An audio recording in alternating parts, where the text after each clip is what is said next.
صلاح الدین ایوبی کی انصاف پسندی اور صلیبیوں پر فتح۔ ایک بار ایسے ہوا کہ ایک بہت بڑا قافلہ عمدہ ساز و سامان لیے مصر سے بجانب شام رواں دواں تھا۔ ان نفیس عمدہ ترین اور بیش بہاگرہ مایہ اشیاء پر نظر پڑتے ہی اربات کی رال ٹپکنے لگی۔ اس نے تمام وعدوں کو پس پشت ڈال کر، قول و قرار کو توڑ کر قافلے کو لوٹا اور سب اہل قافلہ کو گرفتار کر کے قیدی بنا لیا۔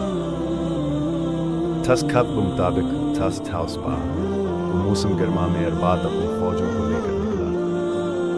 بلاد عرب میں آگے بڑھتے بڑھتے شیما کے علاقے تک آن پہنچا، المدینہ المنورہ، پھر مکہ المکرمہ تک چڑھائی کرنے کی اس کی نیت بن چکی تھی۔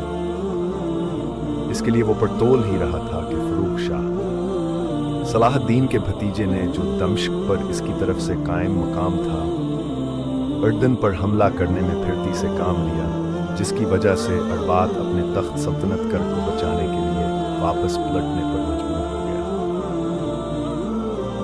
اس کے انہی ظلم وجور پر مبنی افعال اور وعدوں کو توڑ کر کرنے والی حرکتوں کی وجہ سے صلاح الدین نے قسم ٹھاڑ کبھی تھی۔ اگر اللہ تعالیٰ نے اسے اربات پر کامیابی عطا فرمائی تو وہ اسے اپنے ہاتھ سے واصل جہنم کرے گا۔ اب جب کہ حساب کا وقت قریب آن پہنچا تھا، اللہ تعالیٰ اربات کو جنگی قیدی کی صورت میں سلطان کے پاس لا چکا تھا، تو سلطان صلاح الدین اسے اس کی ایک حرکت اور کرتوت یاد دلانے لگا۔ اسے کہنے لگا، تو کتنی بار قسمیں اٹھاتا رہا اور کتنی ہی بارہ نہیں توڑتا رہا۔ اب وہ وقت آن پہنچا ہے کہ میں محمد صلی اللہ علیہ وسلم کے لیے بدلہ لے رہا ہوں۔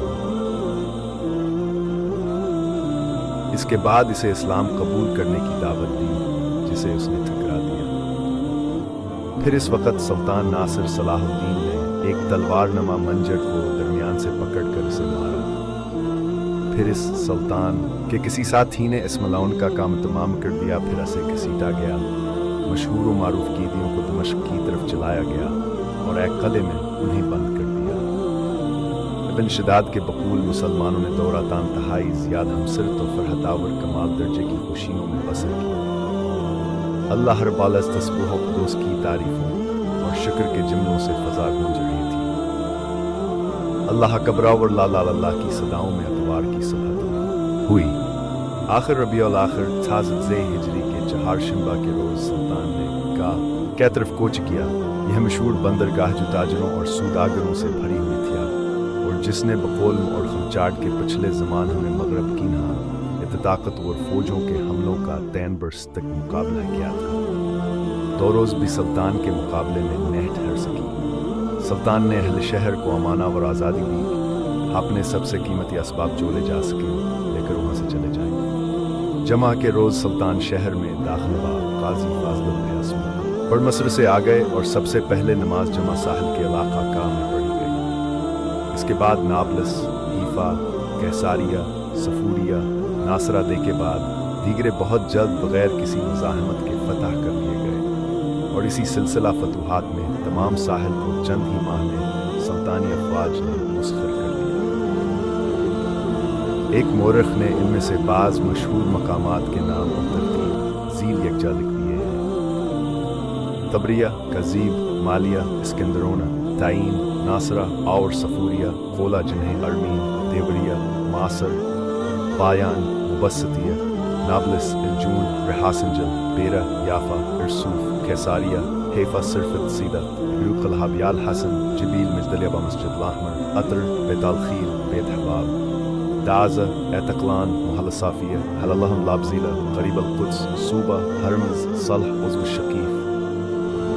ان مقامات میں سے اکثر تو سلطان نے امن و مصالحت کے ساتھ لے لیے، ان کے باشندوں کو اپنا مال و اسباب لے کر امن سے چلے جانے کی اجازت دی۔ مصالح ملکی کے لحاظ سے سلطان اپنے ارمیا اور ملاطفت کے سلوک میں غلطی کر رہا تھا، کہو ہم تفرق باشندوں اور ان کی پریشان طاقتوں کو یکجا جمع ہو جانے اور اس جمعیت سے ایک مضبوط طاقت پیدا کر لینے کا موقع دے رہا تھا۔